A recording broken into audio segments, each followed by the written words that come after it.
Welcome back, guys, to Nanaaba's Kitchen.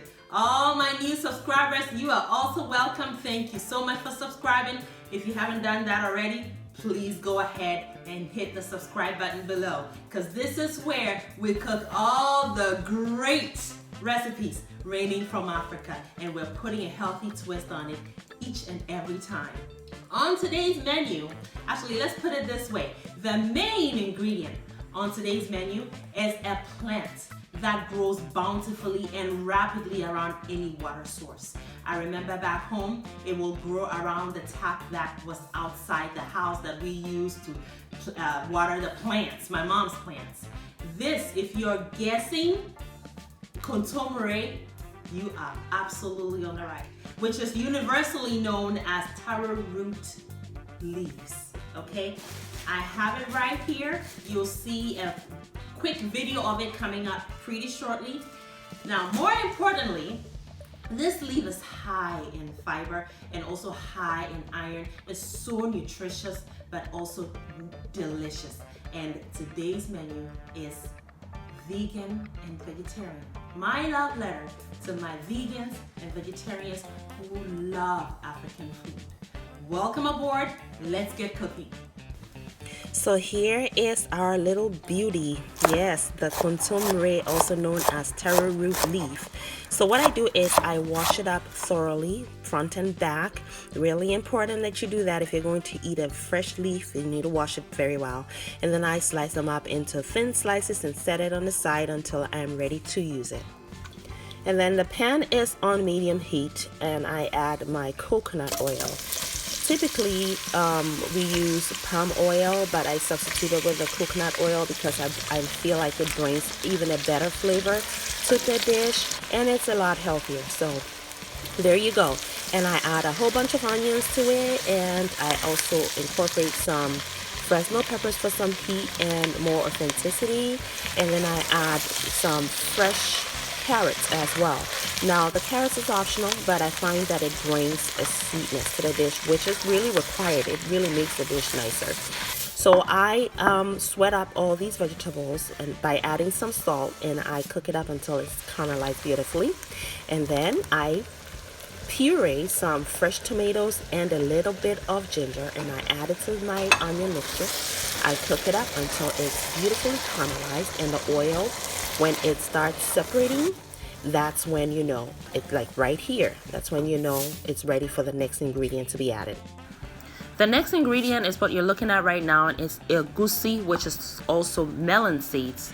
I presented both the white and the green just to show you that they're both the same thing, because you will find it in abundance here in the United States in the green form and at any local grocery store, and they are known as papitas.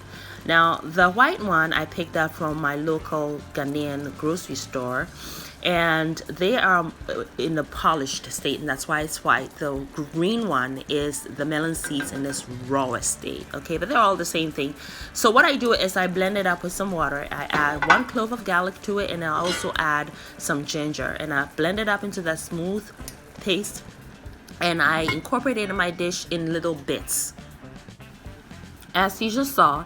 And I turn my heat down to its lowest setting, cover it up, and cook it up for about 10 minutes until the egusi is coagulated.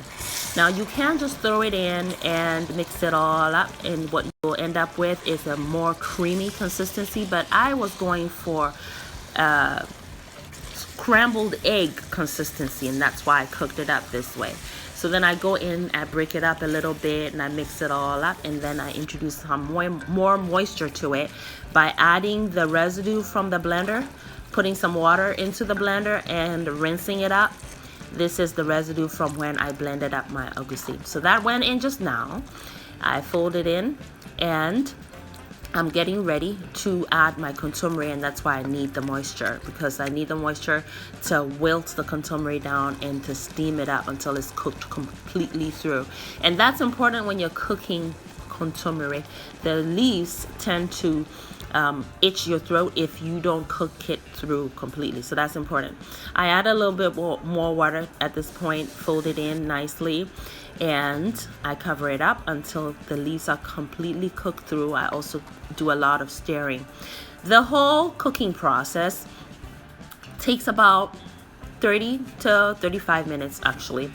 Now when you add the kontomire will take about 10 more minutes to cook through if you add enough moisture to it and if you trap the steam. Okay, now you know your kontomire has cooked completely through when it turns from this green, bright green color you see here into a more dull green color. That's when you know it's cooked through, and that's your indication that it's safe to eat without itching your throat. Okay, so I'm sure you've been asking, what is the protein here? No protein? Well, yeah, it is a vegetarian vegan dish. However, yeah, there is protein, and there it is, tofu. Yes, I picked this up earlier on today from my local grocery store.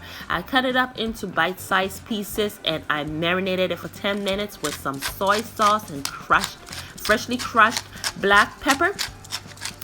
And the soy sauce is going in right now, as you can see, and that's going to bring our dish that desired umami taste. Okay, now if you have access to more money and you're not vegetarian or vegan, then you can do that. If you're into that, totally incorporate it.